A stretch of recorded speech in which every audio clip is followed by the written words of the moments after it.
Hello friends, welcome back to my channel Data Engineering Success Path. So yesterday I had given one interview for Southwest Airline that was L1 round. So they were looking for a data engineering candidate. So here are the questions which they asked in the interview. So let's get started.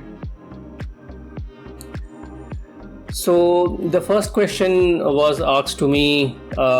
So they had a TBs of data on-prem Teradata. So basically Teradata is their data warehouse, and they wanted to move it to the cloud. So they asked me what are the steps we have to follow if we have to migrate data from on-prem Teradata to cloud. So what are the basic steps you will follow?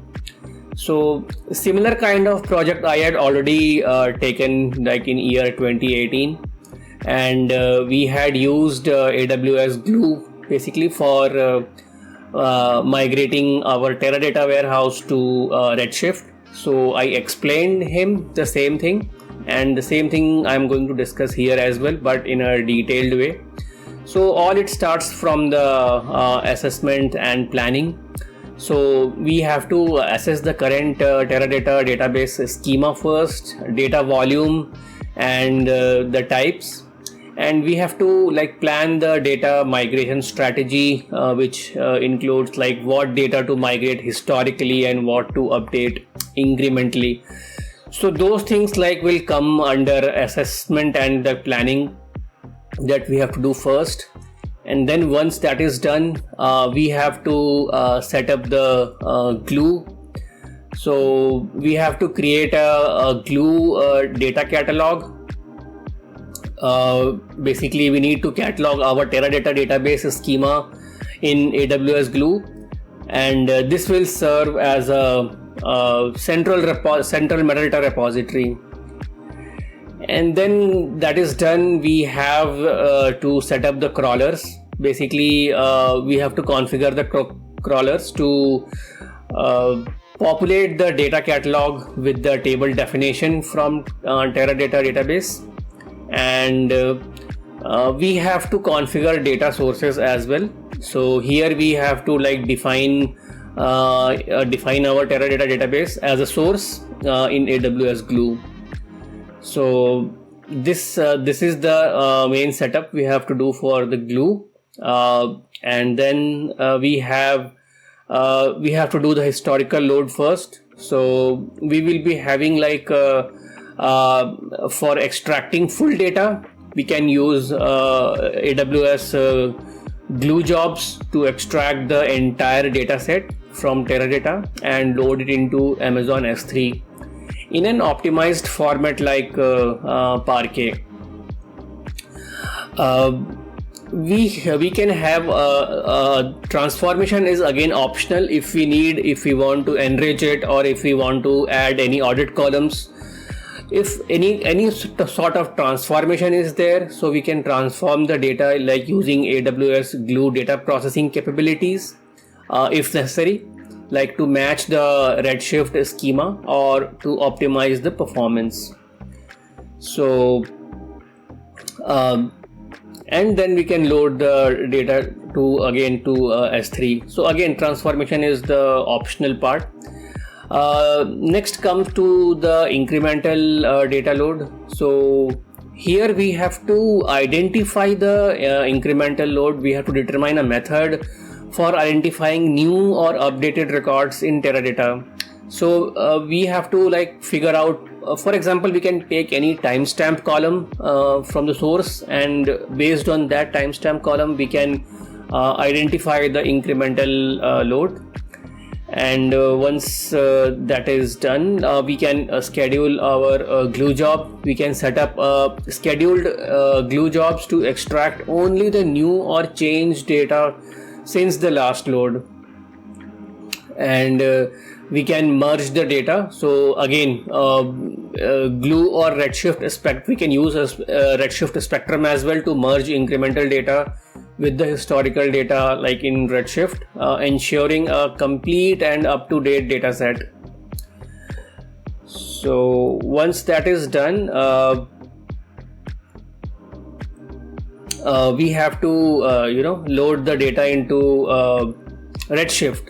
So we have to configure the AWS Glue ETL job to load the data from S3 to Redshift. So we can leverage Redshift copy command for efficient data loading, and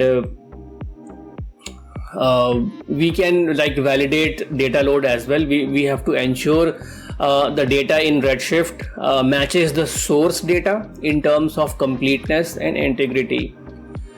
So this will be our loading part in Redshift, and then we have to implement the ETL process for ongoing integration. So again, we can create a Glue workflows for ongoing data integration tasks, including like incremental data loads.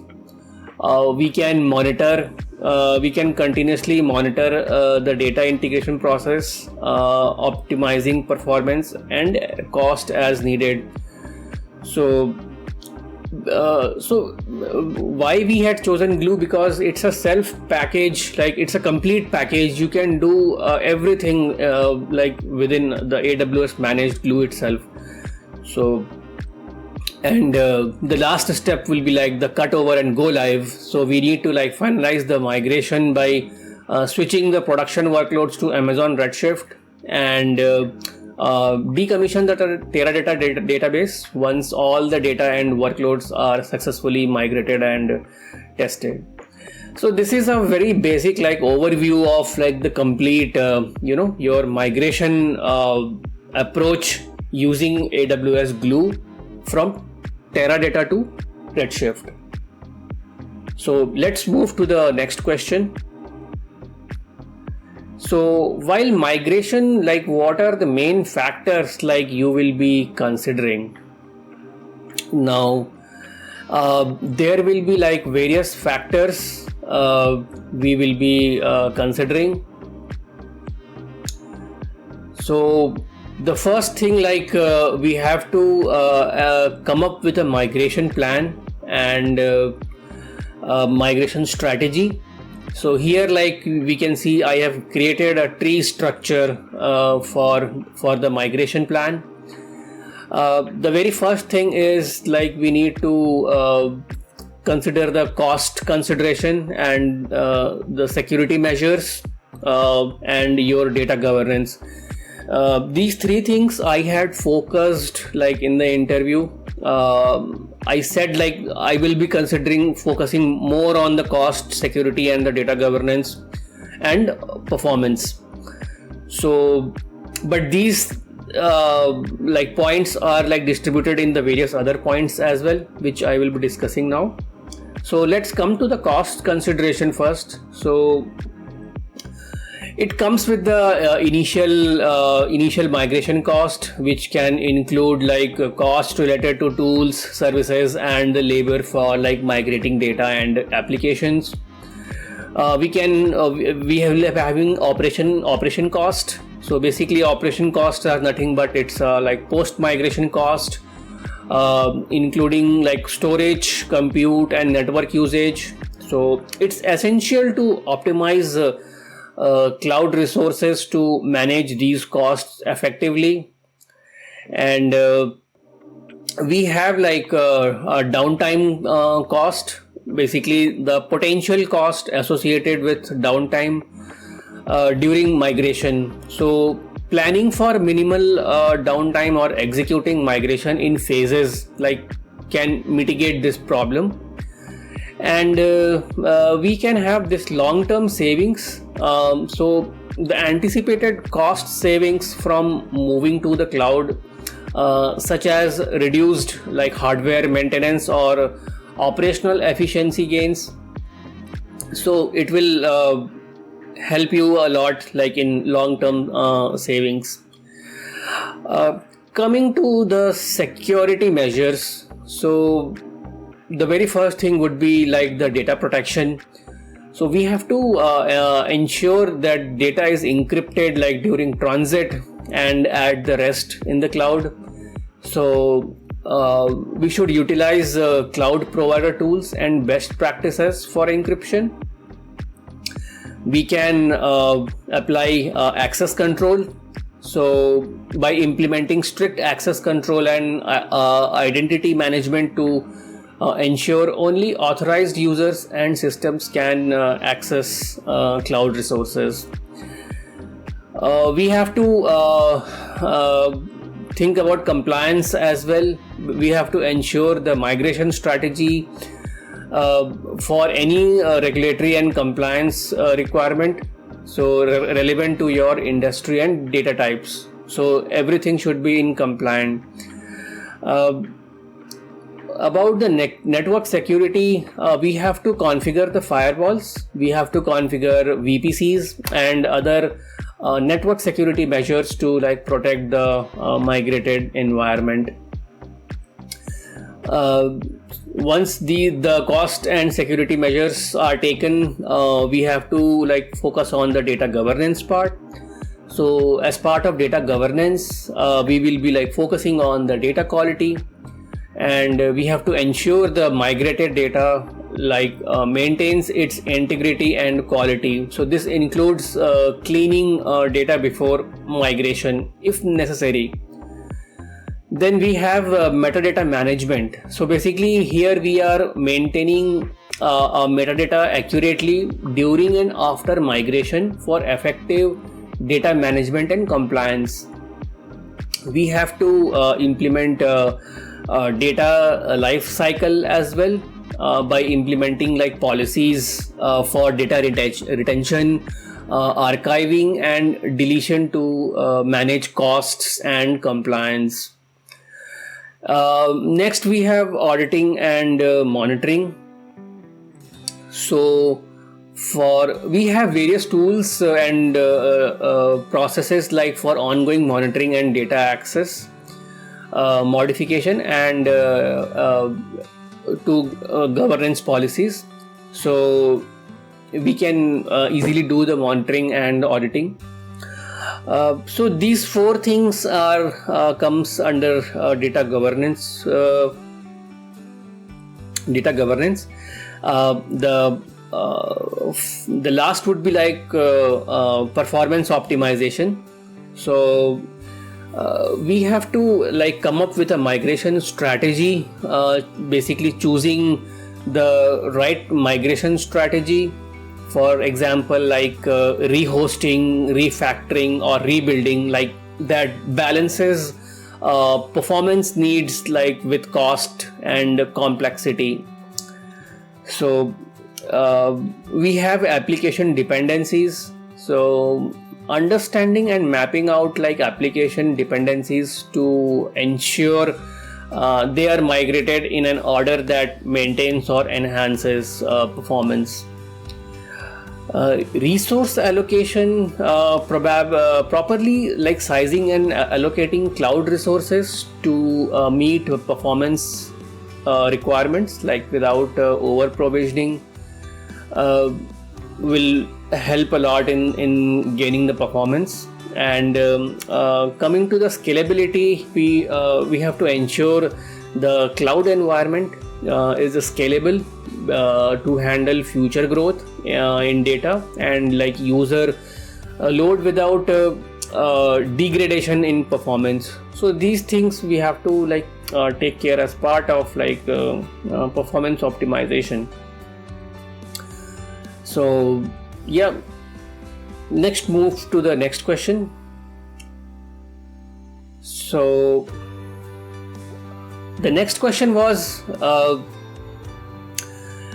how like cross account access between like various services like S3 S3 is there in one account and Glue and Lambda is there in another account. How the cross account access will be done? So they asked me like give me one example and steps how we can process the data like using glue and lambda, which is present in account B, and our S3 bucket is present in account A. So how will you perform the cross account operation? So for that, like you can see here, I have explained it in a the tree hierarchy. So let's start from the account A, where our S3 account is there. So first of all, like we need to create a IAM policy for S3 access. So for that, like we can go to the IAM console, we can create a new policy, say S3 access policy, that grants like access to a specific S3 bucket or object. So and after that we have to create a cross account IAM role. So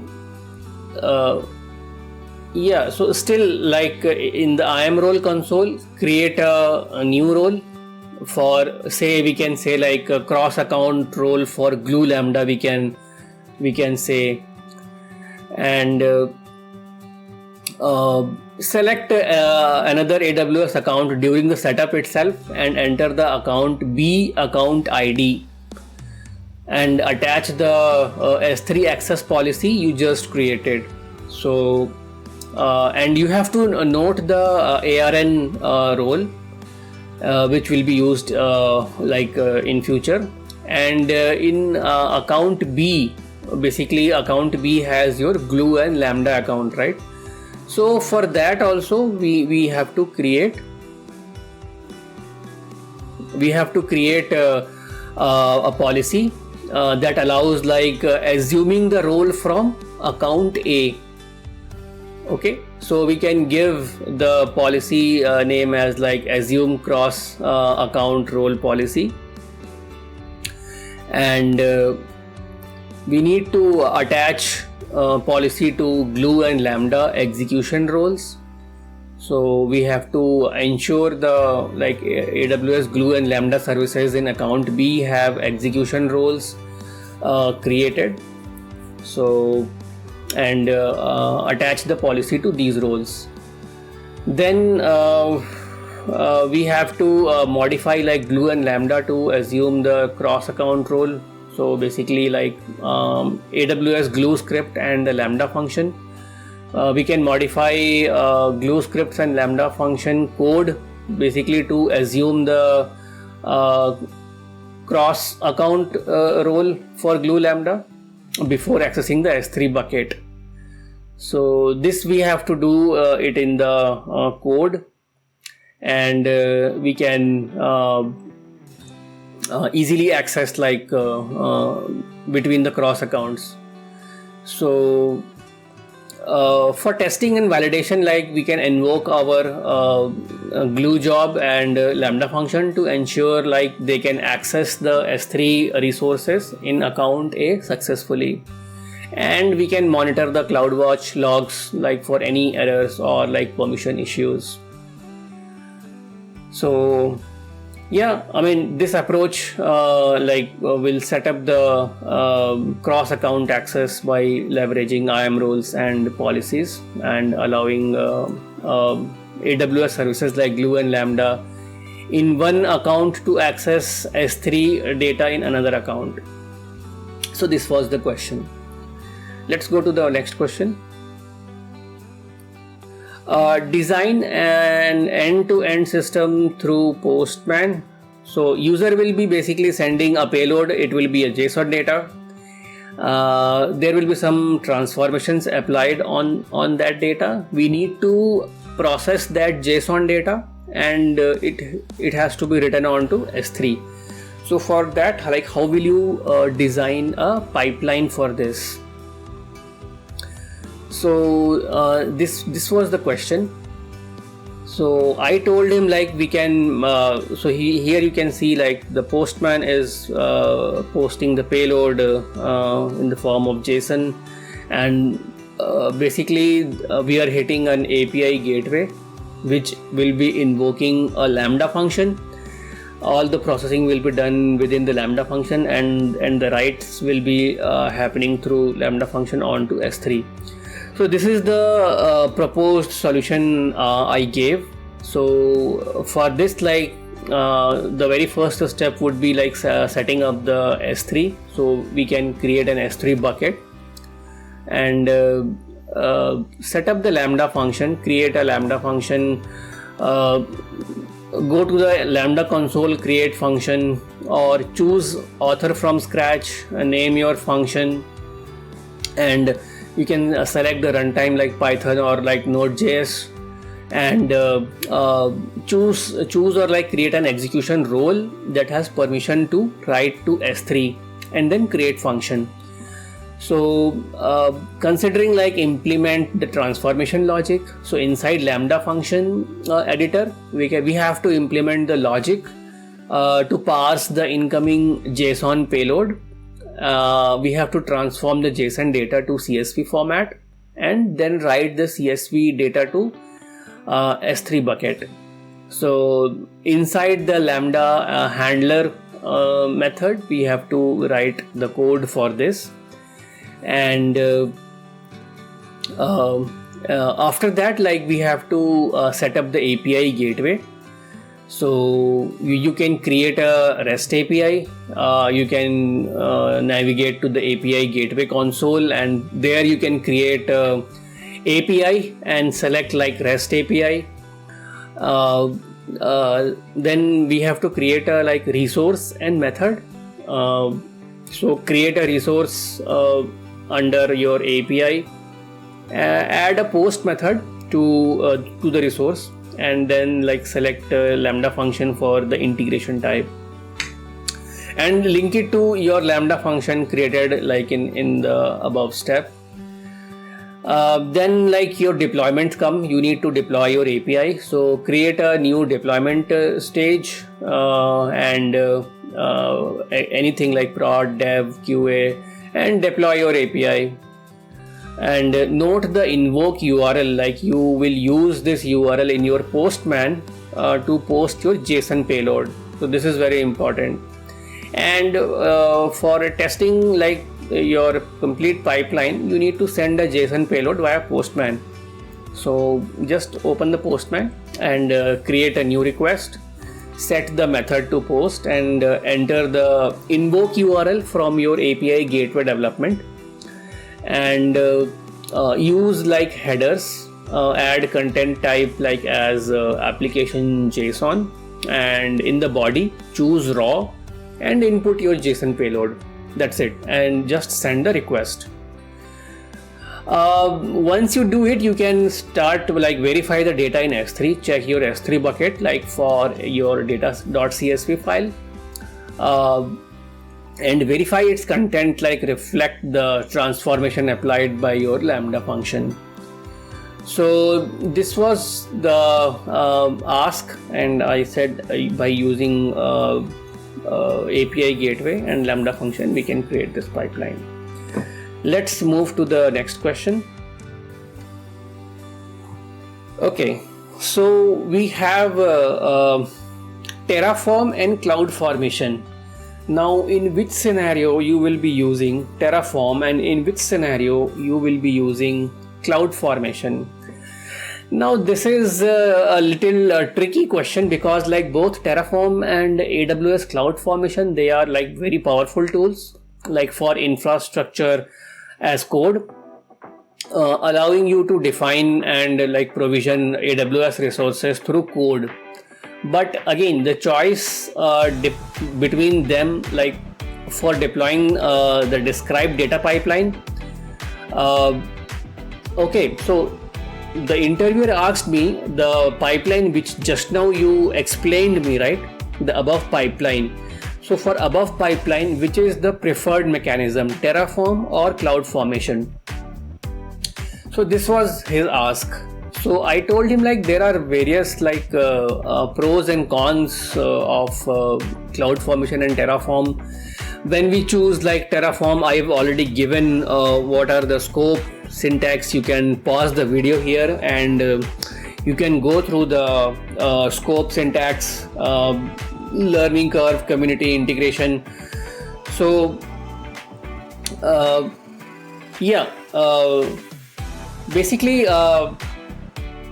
in this scenario, I said like if you ask me, if your organization like prioritizes AWS native tools and like does not require any multi-cloud support, so I would say AWS CloudFormation could be like more seamless and integrated choice.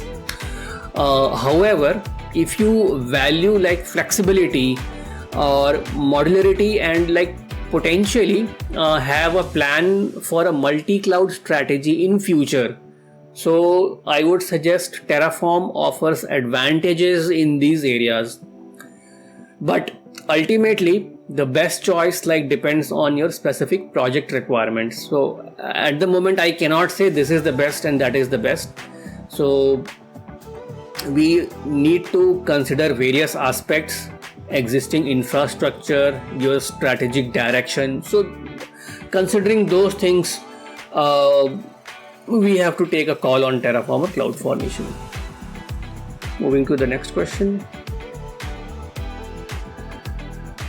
Why Kafka for streaming? Why not SQS or SNS? So this was the interesting question. Okay, so when deciding between like Apache Kafka or SQS or SNS for streaming data, it's very essential to understand the key differences first and the use cases first, like for each technology. So here like I have created a comparison chart, so you can see like how the Kafka and SQS and SNS is like working for core functionality, what are the use cases, how the performance and scalability, durability and storage, and the integration part we will be discussing here. So you can go through, you can pause the video here and you can go through each point. Reasoning for choosing Kafka for streaming: the very first thing, high throughput and low latency. That is very important, and that is the first point. So Kafka is designed to handle high volumes of data with minimal latency, making it ideal for real-time data processing and streaming workloads. When coming to the durability and reliability, like Kafka's distributed nature, like combined with its ability to durably store data on disks, ensure like high availability and fault tolerance for streaming applications. And we have scalability. So Kafka cluster like can scale out to accommodate data growth, both in terms of like volume and velocity without downtime. And when it comes to like advanced streaming capabilities, Kafka provide advanced feature like stream processing, windowing, and stateful computation, which are very essential for complex real-time analytics. And we have for the ecosystem and integration, Kafka's like vibrant ecosystem includes a vast array of connectors like for integrating with different system and extensive support for building end-to-end streaming data pipelines.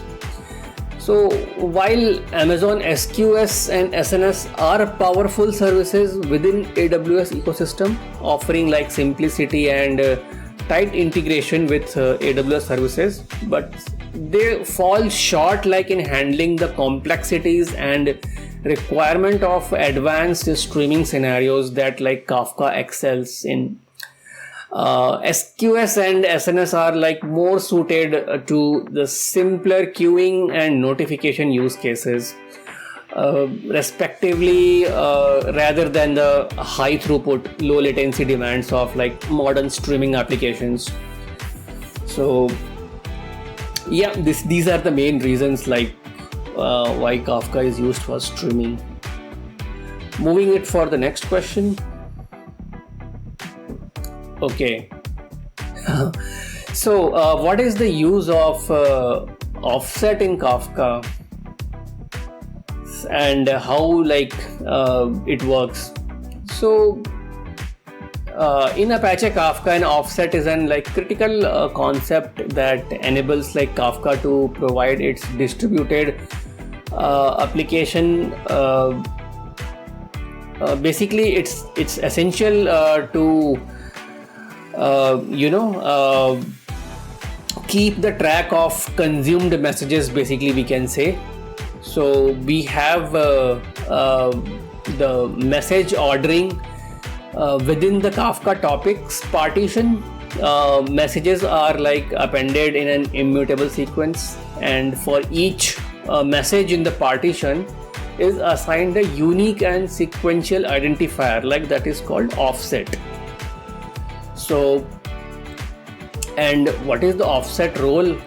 So, from the consumer perspective, consumer tracking offsets allow Kafka consumer to track their progress within a partition. So a consumer records the offset of messages it has successfully processed, enabling it to resume from the correct position even after a failure or restart.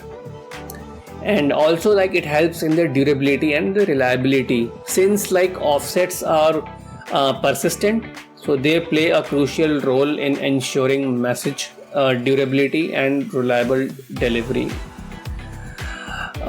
We have a consumer group. So when multiple consumers are part of a consumer group, Kafka ensures that each consumer reads messages from a unique set of partition.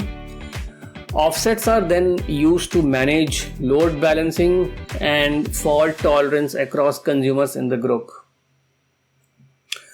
So you can easily understand from I have created a pictorial text representation where we have two brokers with two topics, and we have partition 0, partition 1, how the offsets are incremented. So, and so once the consumers periodically commit the offsets of messages they have processed, and offsets commit acts as a bookmark basically for the consumer's position in the partition. So offsets are basically a fundamental part of, we can say, of the Kafka architecture, and enabling it to provide message ordering guarantees with partitions, and it facilitates reliable message consumption and supports complex consumer patterns consumer group for scalable message processing. And by leveraging offsets, Kafka ensures that consumers can manage their state efficiently, contributing to the system's overall scalability and fault tolerance. So this is the use of offset in Kafka and why it is very much important. Let's move to the next question. What kind of Python libraries you have used in your project? So many types of libraries we are using, but frequently these are the libraries which I have seen in my projects.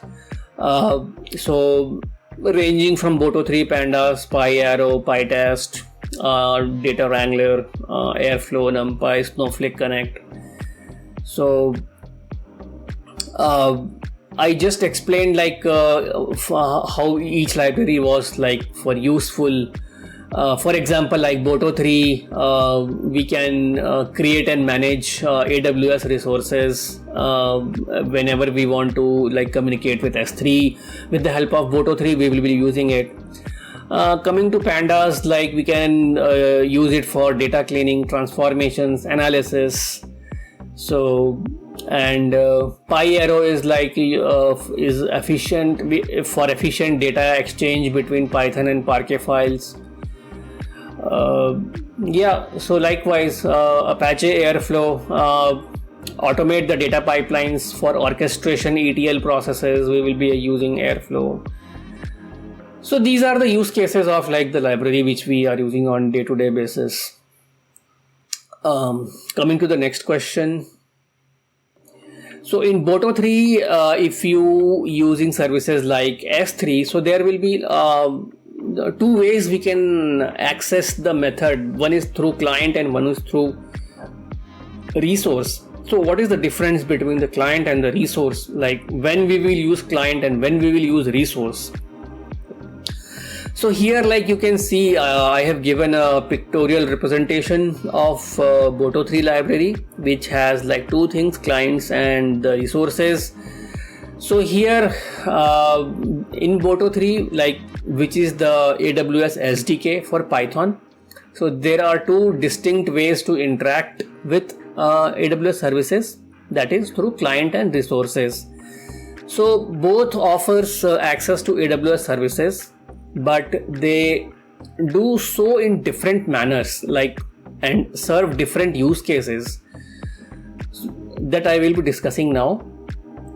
So when you come to the client, right, so basically client provide a low level service interface to AWS and they map closely to the underlying AWS API. So what are the use cases when you need the comprehensive access to the entire AWS services API? Then we will be using client. When your requirement demand fine-grained control over API call, in those situations we will be using it. Any operations like that are not available in the resource interface, we will be accessing through the client. Okay, so here in the example we can see like how we are creating a client, like S3 client equal to boto3.client, and we are giving the client name. For listing all S3 buckets, just S3 client.list bucket. Now coming to the resources, resource provide a higher level object oriented interface, I would say, to AWS, and they abstract away like some of the lower level like details of the AWS API. Use cases, I would say, like for more like straightforward coding and the easier resource management, we will be using this. And when you want to work with objects and their properties directly, rather than dealing with API request or like response syntax, ideal like for common tasks that do not require the full breadth of like AWS API. So yeah, in the below snippet you can see like how we are creating the resource, like boto3.resource, resource name, and then get a specific bucket name like by name. So S3 resource.bucket and then bucket name. Decision factor, like how will you decide which one to use when? So again, complexity versus simplicity. Choose client for complete control and access to AWS comprehensive features at the cost of increased complexity. Opt for resources for simpler, more intuitive code, especially like for routine tasks and direct resource operation. API coverage. So if you need to use AWS services feature that are only available through direct API calls, you will need to use client. And resources can speed up the development, like for common scenarios and resource management due to their abstraction level and object oriented approach. So yeah, in a summary we can say like whether to use a client or resource in Boto 3 largely depends on the specific requirements of your application, I would say. The level of control and abstraction you need and the complexity of the AWS services you are interacting with. Let's move to the next question. Pandas data frame versus Spark data frame. In which scenario you will be using Pandas and which scenario you will be using PySpark. So again, here I have tried to explain it through a pictorial representation. So deciding between Pandas data frame and PySpark data frame, the choice often comes down to the dataset size and the computational environment. So here, from here in this diagram, we can see when dataset is small to medium size and we want to do the in-memory computation, so we will be going with the Pandas data frame. When dataset is large and we want to compute it in a distributed way, obviously the Spark is the method. And Pandas data frame will run on a single machine, lower computational resource, and Spark will be on the distributed computing, high computational resources, cluster we need to manage. So Pandas data frame is ideal for small to medium data set that fit in your local machine memory, basically for data analysis and manipulation tasks with less computational complexity, quick prototyping and exploratory data analysis. And single node setups will be there, such as personal computer or a server with limited computational resources.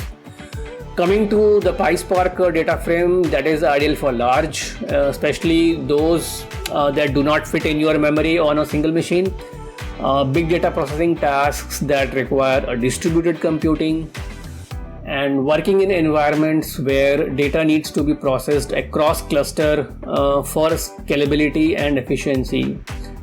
So, and a distributed computing environment with high computational resources, ideal for cloud environments for large or on-premise cluster. So yeah, I mean, it's very clear in which situation we have to use which data frame. And the last question is a coding question, where I was given a list, and the target value here we can see the 14, right? So interviewer was expecting we need to find the pair of numbers which will equal to 14. So from the list, we can see 4 plus 10 will be 14, 6 plus 8 will be 14, 2 plus 12 will be 14. So we need to find out these numbers, the combination of numbers whose sum is equal to 14, and then we have to create a list, and we need to store those numbers into a tuple, and we need to create a list of tuples. And also, he asked me to find the time complexity for that. So you can see the code is written on the left hand side. So here basically, first of all, we are initializing an empty list of for pairs, and it is a list called pairs is initialized to hold the result, which will be tuples of numbers adding up to the target value. The list nums is converted to a set, num set. So this conversion is done because checking for the existence of an item in a set is faster compared to a list. So this is considering the time complexity. And the code basically loops through each number in the original list nums, and check if a complement exists. So for each number num, it checks if there is a complement in the num set that adds up to the target. If such a complement exists, it means that the current number and the complement from a pair that adds up to the target value. So add the pair to the result list. The pair will be is added as a tuple to the pairs list, and then to prevent the counting the same pair twice, or like using the same number in more than one pair. So both num and its like complement target minus num are removed from the num set. That's it. Finally, the list pairs containing all unique pairs that adds up to the target value is returned. So this was the coding question. So they asked me like any language, Scala, Python, or Java, you may write it. So I was in the middle of the code. So he understood what the logic, what I'm going to implement. He stopped me. So here I have given you the complete code like for your reference. And let's move to the interview now. If you have enthu and if you have come this far and you want to listen to the real interview experience, stay tuned.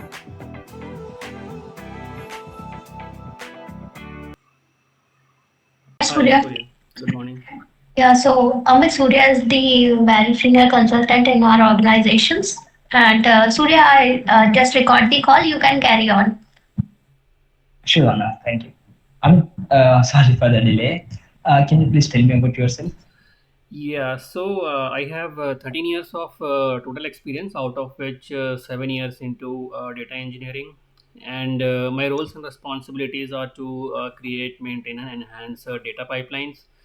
Basically, we are providing data for data analytics, BI reporting, and also we are providing data to machine learning teams. So, for that, we are managing the data pipelines, and the whole infrastructure is on AWS cloud. We are using various components of AWS for managing our pipelines, like AWS Lambda, Glue, Kinesis, EMR, S3. So various components we are using for managing these pipelines, and our warehouse is on Snowflake. So once the ETL job loads the data, it comes to Snowflake layer, and that becomes the consumption layer. And from there, the respective teams like start consuming data. In parallel, I also work with, for data governance as well, because that is also an important part of data pipeline management, where we are like cataloging all the metadata information of data set entering into the data lake. And I closely work with data modeler and data analysts, so that like we all are on the same page.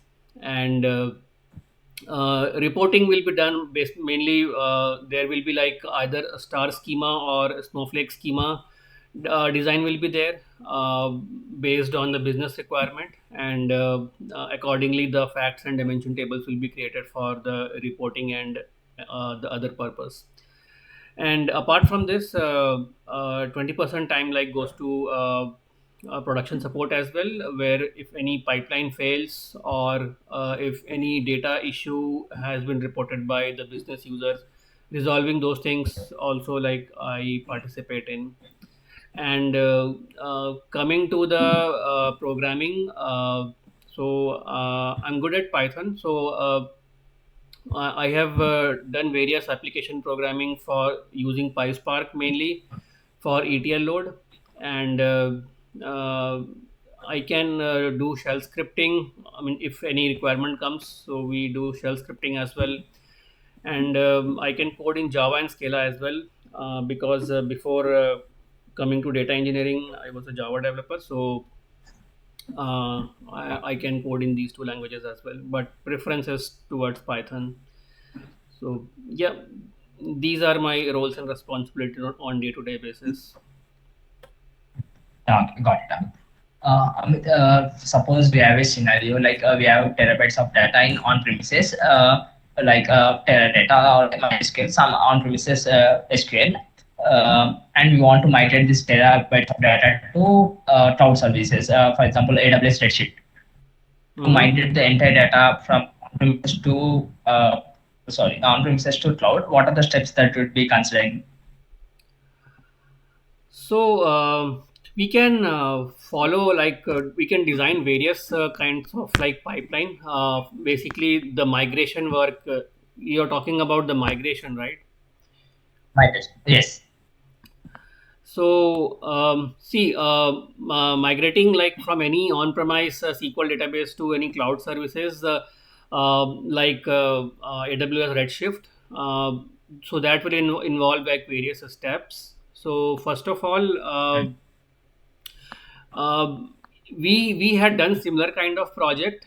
In that project, we had used AWS Glue for data migration from one of, even we had also done the same thing from Terra data to uh, Redshift. We brought the data through AWS Glue, and Mm. uh, so we had defined a connector.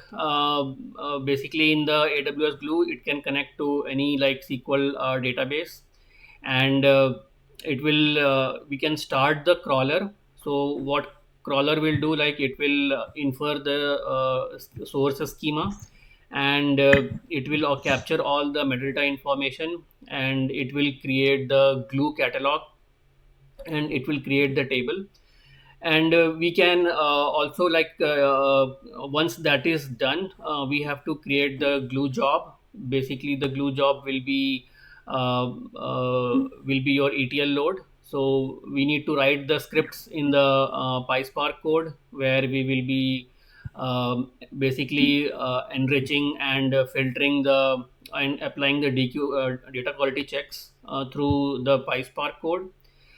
And the data will be like landing to the S3 layer, and from S3 layer again, a Lambda will get triggered, and it will load the data into either Redshift or like Snowflake, whatever warehouse we have chosen. And all these so Glue itself, like it is providing a full complete package, where like we can schedule the job, and we can do the historical or incremental kinds of load. Those things can be configured. We can create the whole workflow, and the data will be like landing to the S3. And once we have the data on to S3, like we can move it to Redshift with the help of a Lambda function. uh, yeah, so that kind of pipeline like we can build uh, for migrating the data. Okay. Why can't we use like these are many layers while migrating. Like we are using Lambda, we are using Glue. In the Glue, we are using PySpark, Hmm. and we are using S3, multiple layers on top of migration. So why can't we use something kind of like Redshift connector or DB migrator, any additional third party See, tool there are instead of various, using yeah, yeah. There are various ways. There are various ways through which we can Mm. bring the on-premise data like to cloud. This was one of the example I gave where I had already worked. But we can build a pipeline in various ways. The way you are saying, right? Even in that way, also we can build it. Okay, let's consider these two ways. What will be the cost optimization while migrating? What are the main things that would be focused, whether it is data governance or cost, security? What are the main factors that you would be considering? See, we need to focus on. See, everything has its own importance. Mm. So cost is also important. We need to do the cost optimization as well. Security is also important. So it's not like that we have to focus only on like at one particular thing. So it all depends like the volume of data, how much volume of data we are getting, and uh, so we have to provide a cost effective solution for that. And so accordingly, like we have to choose the right the storage type, and the kind of like analytics we are going to do. For example, like in S3 we have various kind of a storage, so we can choose accordingly. And we have to consider using like data compression and choosing the like right time, basically off peak hours, to like migrate data to manage the bandwidth cost. So those things we can take care of.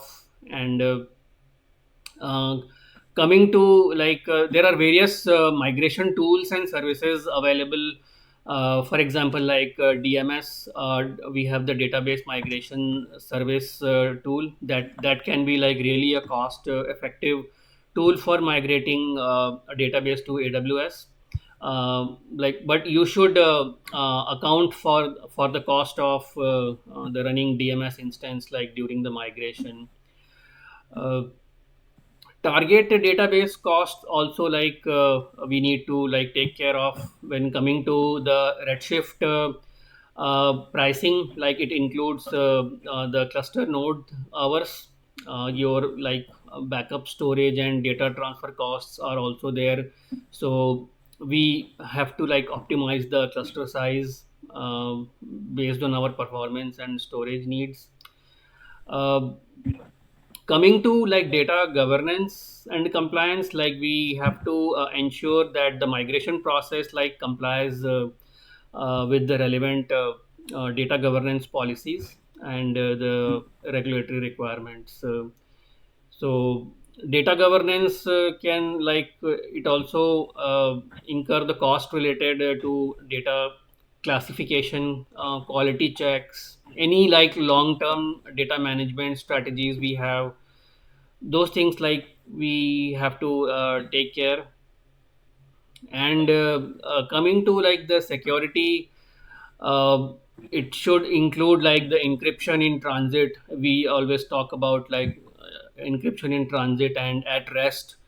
So that can have like associated cost, but we have to means the security is also concerned, so we have to like use those things. And AWS provides like these capabilities, but like you should consider the operational cost of managing these security features. And using of we know like IAM roles and policies are also there. Without those, like we cannot like survive, we can say. So we have to use all those things. Yeah. And yeah, mostly, yeah, these things only you talk asked me. Yeah. No, got it. Okay. Let's assume like we are going with your route. Like we are using a blue job, S3 bucket, Lambda. We are entering the data from one cloud. For this, there is a small tricky part. Like we got access for like for S3 bucket. We have a S3 in other account. Let's assume for dev account we have two accounts. One is for data lake account and the other account is for blue job, Lambda, other services. So you want to perform cross account access. How do you do that? Cross account access, as in like between uh, Services. yeah. So, Cross account access like between the blue job, Lambda, and S3 bucket. Blue job and Lambda is in one dev account and S3 bucket is in other dev account. We want to access this S3 bucket from the other account and vice versa. yeah. So if you want to do that, like first of all, like we need to set up the S3 bucket permission first. Like for the S3 bucket in the data lake account, that needs to be accessed from the dev account. So we need to, so in the bucket policy, like we have to modify the S3 bucket policy in the data lake to grant access to the IAM roles in the dev account. So this involves adding a policy like statement that allows the action like any like S3 get object or S3 put object for the IAM role used by your services. For example, like glue job or the Lambda. So Yeah, so that policy we need to, the bucket policy we need to update. And second is the cross account access. We have to like ensure that the IAM role in the dev account have the permission to access the S3 bucket in the data lake account. So like this is like typically done through the roles like permission policy. uh, yeah, and you need to set up the IAM role for the Lambda function and the glue job. So in like dev account, you have to make sure that the IAM roles like used by the Lambda and other services have the necessary permission to access the S3 bucket. And for IAM policy, like you need to create or modify an IAM policy attached to the roles used by Lambda and Glue Job, granting them permission to like access S3 actions like get objects or put objects, whatever we want. And yeah, so these you need to follow these ways to have the cross account access, and we can achieve it. Okay, got it. Suppose we have a scenario like we want to write a new API call, like we are writing a API call which takes like a post operation, which accepts some payload, and after accepting the payload, we want to save that payload in a CSV file, and we want to apply some transformations on the CSV file and save that file into a Parquet file. What are the services that you would be using, and what is the structure that you would be designing? Here we have to use AWS Lambda. And No, no, I'm asking like, I mean,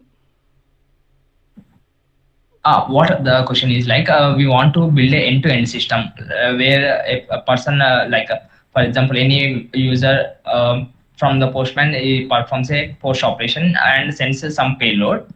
We want to create a post operation URL, and after that we want to perform some operations on the CSV file, and like some apply some transformation on the CSV file and save that CSV file into a Parquet file after applying the transformations,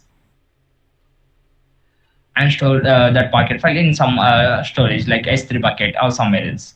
so basically, what kind of payload we are sending through the postman, and will it Uh, be a kind of like the transformation logic or something like that, or because we are reading a it's just CSV file, right?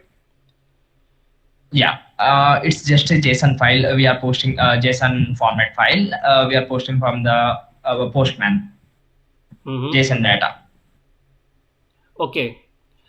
So, like building an end-to-end system for this pipeline, what you are expecting that say, so we can use the API gateway. So Mm. it will like serve as an entry point, like for your post request, and it can securely accept and route the like HTTP post request to an Lambda function. So we need to create create a new API in the API gateway, and set up a resource with a post method. And Mm. the integration type should be like set to AWS Lambda, like pointing to the Lambda function that will handle your request. And your Lambda function will like act as a a compute layer that receives the payload from your API gateway, and saves it as like a CSV file, and optionally like perform any initial like transformation. So for that, like we need to create a Lambda function in the same region basically as your API gateway. And Mm. we need to ensure that it has necessary like IAM permission to write to the S3 layer and perform any like actions required. uh, for like yeah, an S3 like provides the storage for any incoming CSV files and transformed files. So we can like create two buckets basically. one for like storing the original CSV file, and then like another for the transformed file. So likewise, we can build the pipeline. So uh, the workflow will be like first we will like receive the payload. So the user like sends a post request with a payload to the API gateway URL, and the payload will be processed. Basically, the lambda functions triggered by this request takes the payload and converts it Mm. into a CSV format and saves the file to the designated S3 bucket. And for the transformation, for simple transformation, the same lambda function can immediately process the CSV file as needed, and save the transformed file to the target location in the S3. So uh, yeah, so this is in this way like we can build the pipeline flow. No, okay, got it. I see like you have mentioned in your resume like Terraform and CloudFormation. So can you Mhm. explain like when do you use Terraform, when do you use CloudFormation? Yeah, so Terraform basically for deployment of any Lambda function we had mainly used. Mm. So we will all package our Lambda function, and through CI/CD pipeline, it will be deployed and created. So there we had used Terraform. Okay. What about the CloudFormation? Cloud formation like is used generally for like spinning any like resources. So mainly like any like EMR cluster, or if any environment you want to like create. So for those type kind of things, cloud formation was used. Okay.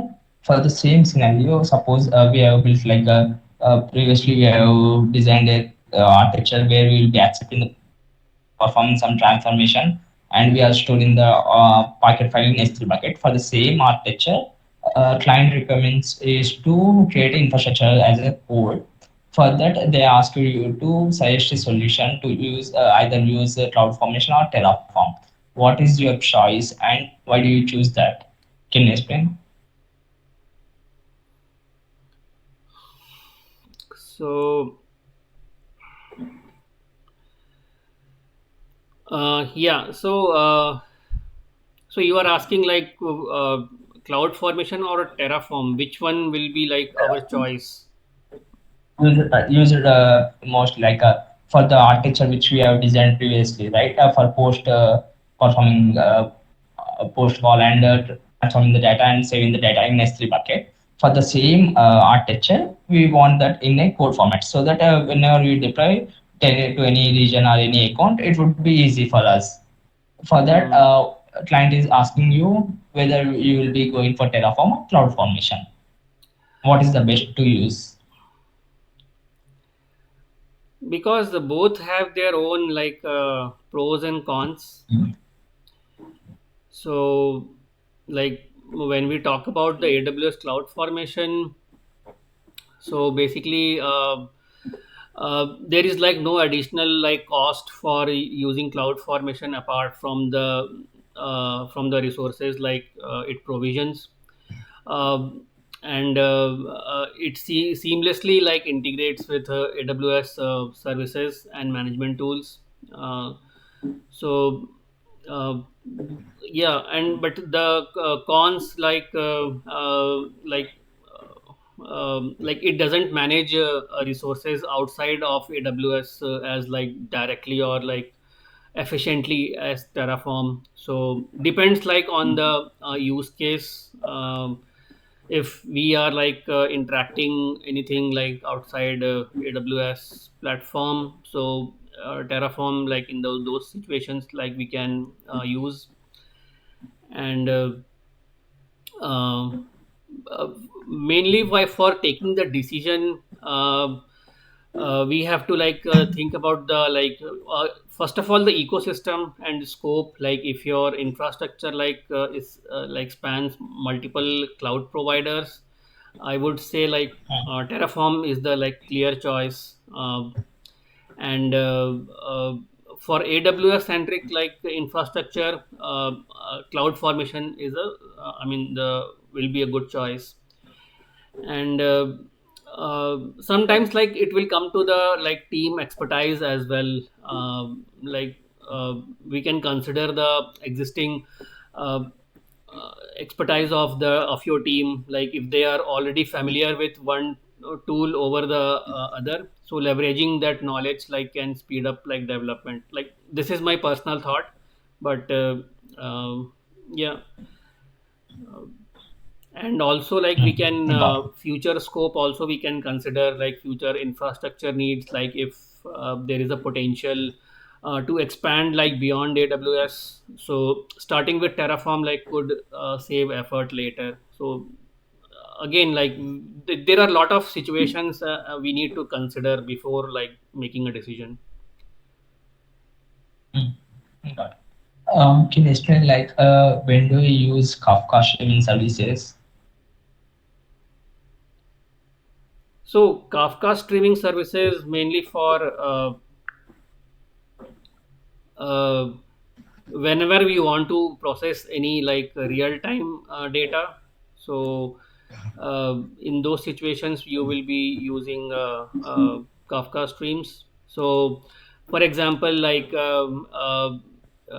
if we are capturing any real time transactions happening, right? So those Mm, transactions events will be captured, and immediately it will be sent to a Kafka topic.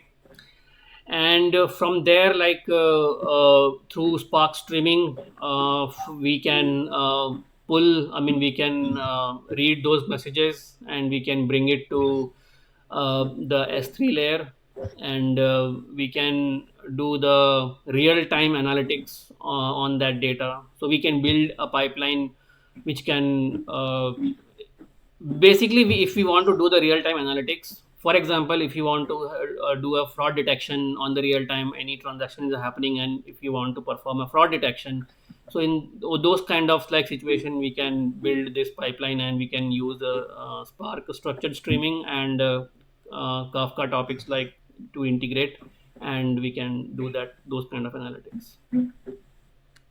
what are the main challenges to you, what it is saving? For example, instead of streaming, I will try to build a architecture using SQS. Whenever there is a real time, whenever I get the data, I will be receiving the data from to the SQS queue. After that SQS queue, I will be adding in another layer, SNS layer, and after the SNS, I will be adding all the remaining layers PySpark streaming or Blue Job or any other EMR, any other service.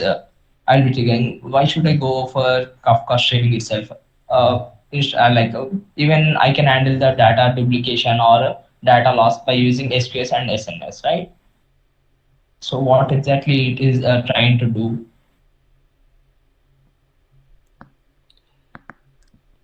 So you are asking why we are using Kafka streaming.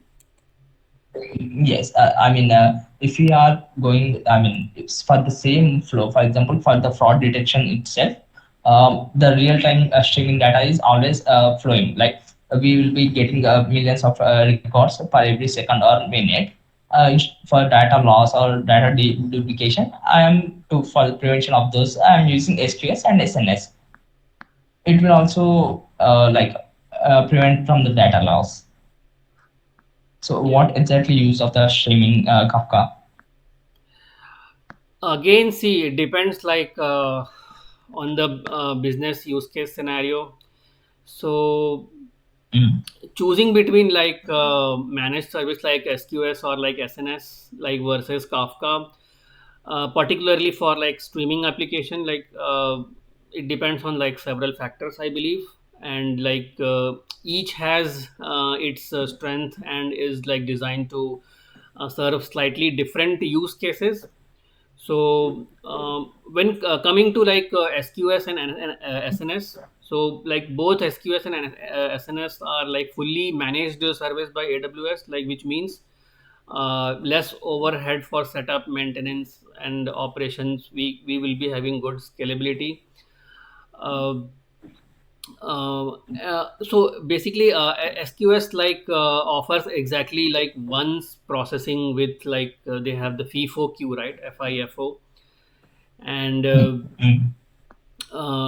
so I would say it will be best for like decoupling any application component. It is used for like simple like pops up messaging patterns and any lightweight event driven architecture. In those situations, like we will be using SNS and SQS. But however, like SQS and SNS, they are powerful for many other scenarios, but they have limitations, especially like when it comes to handling a large scale real time like streaming data, uh, which we can perform in like Kafka only, because it has like throughput. And Kafka is basically designed for high volume like publish subscribe messages and streams, and it is capable of like handling like trillions of events a day, and it has very low latency as well. So so if we want to do a real time processing with very low latency, like then Kafka should be the option, like which is critical for like many streaming application. And uh, fault tolerance also, we have good fault tolerance durability we have in Kafka. So as it like stores like the stream of records in categories, like in topics it is storing, and again like it can be configured for durability. So by like increasing the replication factor, and we can ensure that the data is not lost. So those things are there. Even from the scalability like point of view, Kafka cluster can like scale easily and like effectively. So by handling like more data, by adding like we can add brokers to the cluster. And so so these are like some of the factors, but the main factor would be the large data processing capability, I would say. And yeah, that's the main thing. Got it. So, in Kafka, like we'll be using like offset. What is the use of offset? So basically, offset is the a key where like we are basically reading the messages from the topic, right? So Mm. now our consumer has read up to which point, right? So we have to like keep track of that point basically. So that point is like we call it as a offset. So it is like a critical concept basically that uh, uh, plays an important role while consuming the messages. So so all the messages are stored in the topics, like which are divided into partitions, right? So each partition is like ordered, and uh, they are like immutable like sequence of records that we are continuously like I mean getting appended uh, to any incoming like message.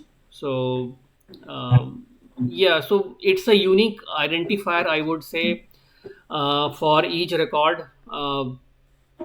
Whenever like uh, we want to read the data like from the next iteration, it will uh, start from that offset. Um but yeah, for each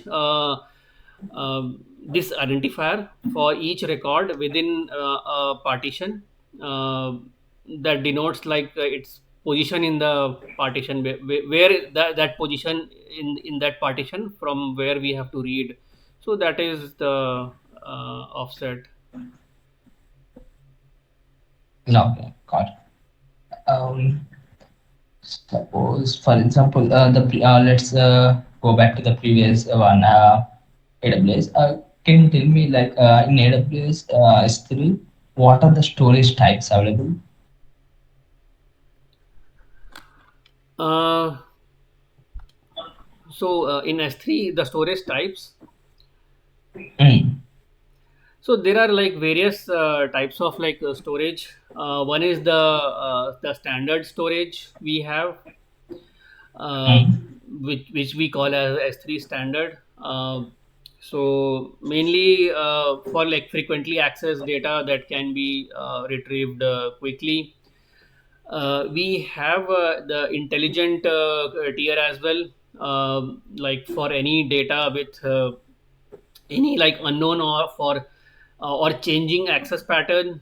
So like Mm. automatically moves like object between like frequent and infrequent access tiers.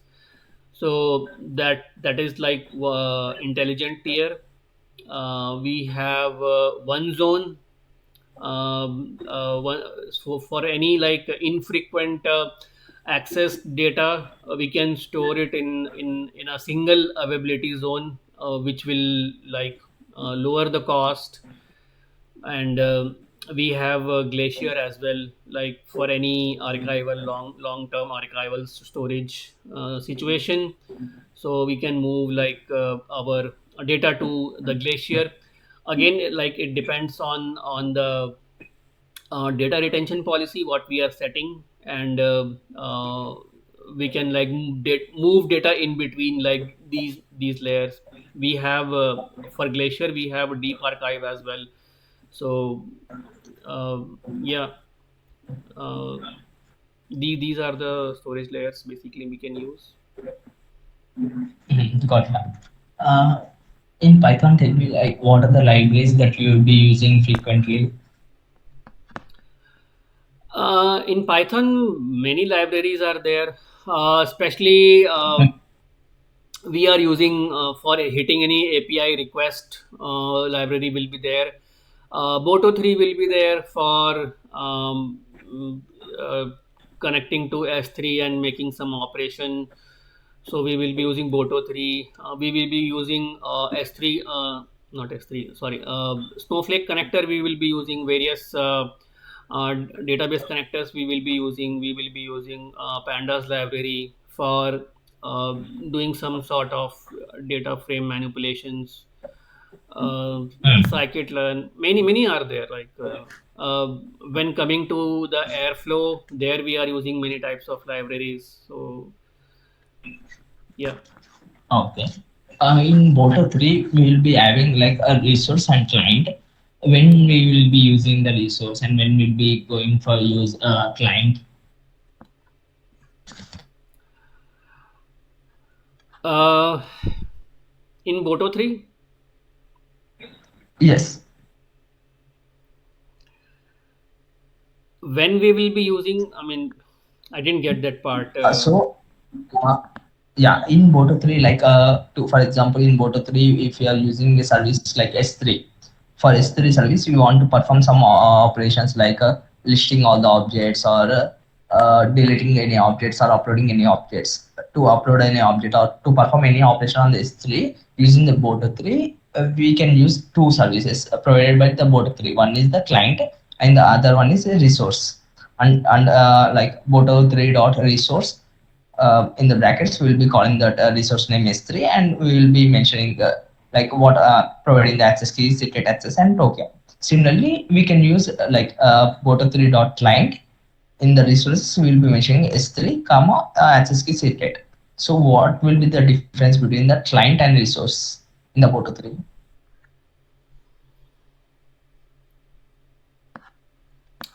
Difference. Mm.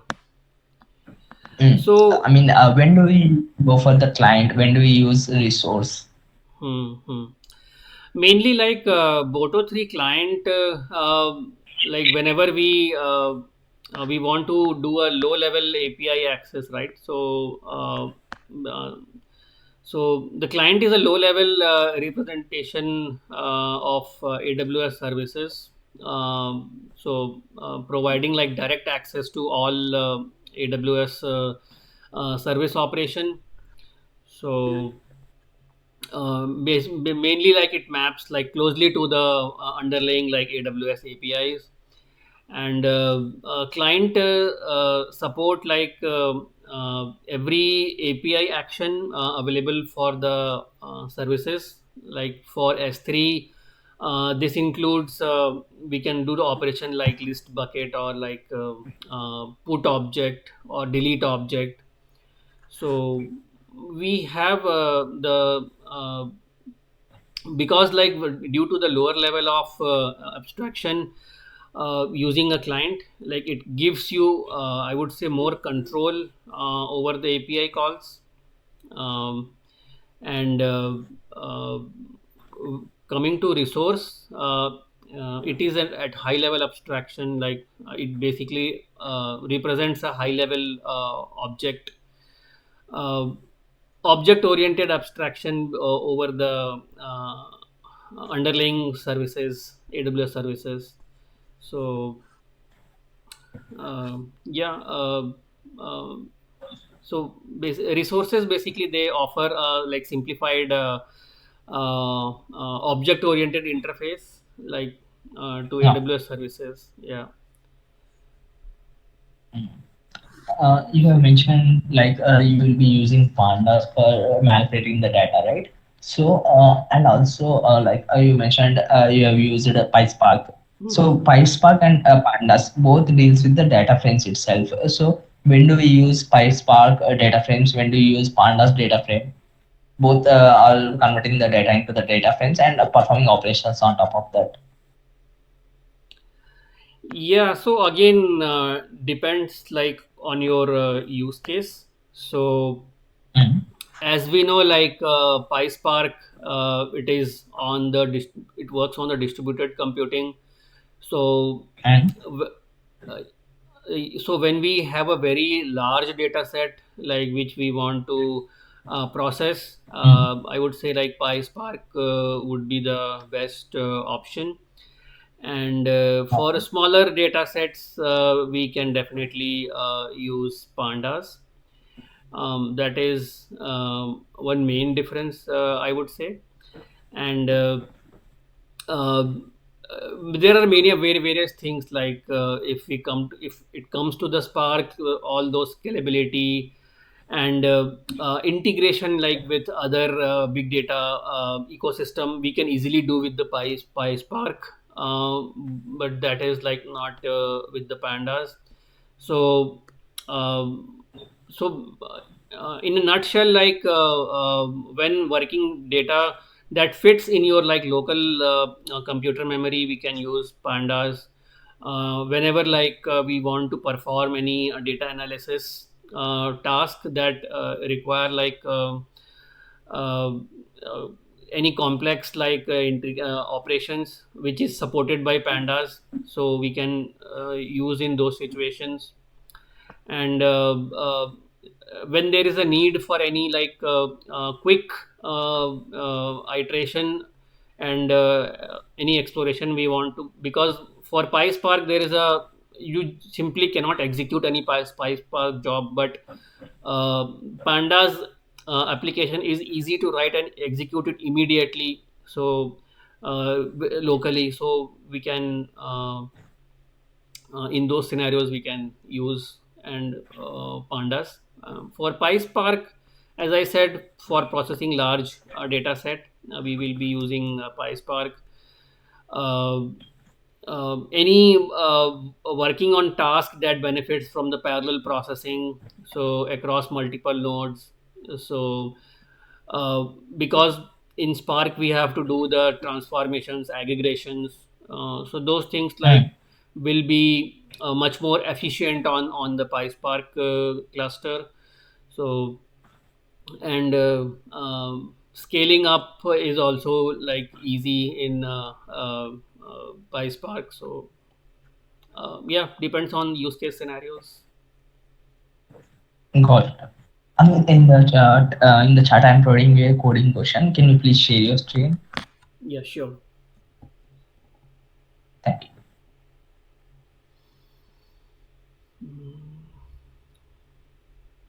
Oh, yeah.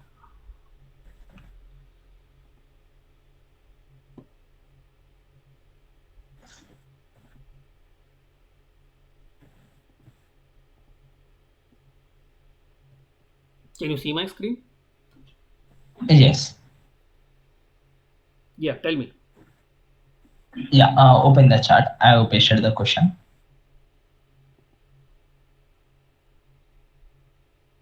So two variables. One is a list and another is an integer. So in the nums list, if you see the nums list, it has like 2, 4, 6, 8, 10, 12. And there is another variable target value, which has value as 14 integer. And we need to find the output like a pair of numbers, which will sum up to the target value. From the nums list, we want to find the pair of numbers like 2 plus 12 will equal to the 14. 4 plus 10 will sum up to the 14. 6 plus 8 will sum up to 14. We need to find the pair of numbers in the format of tuples, and we need to return them Can in you the repeat list it? list of Can you tuples. repeat it once more, please? Okay. So we have a nums list like 2, 4, 6, 8, 10, 12, and the target value as 14. We need to find a pair of numbers which will sum up to the target value. In the nums list, we need to find the pair of numbers which will sum up to the target value 14. Like 12 plus 2 will be equal to the 14.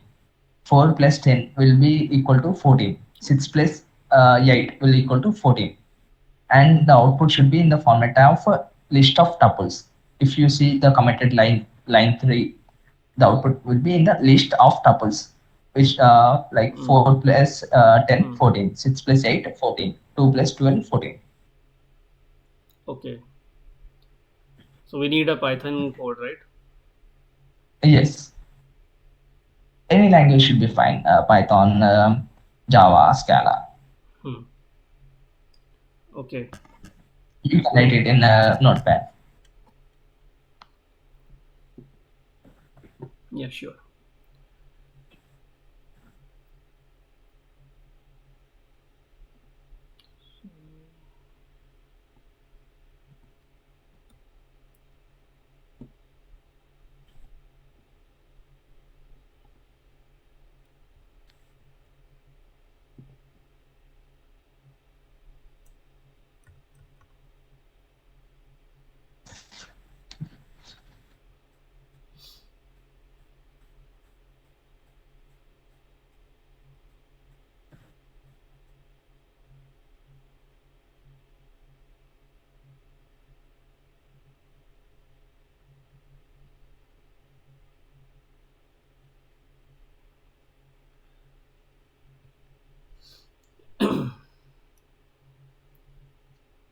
Okay. So we can create.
Okay, I mean, I got your logic. Yeah. So what will be the time complexity for this? What would be the time complexity? Yes. Time complexity. Uh,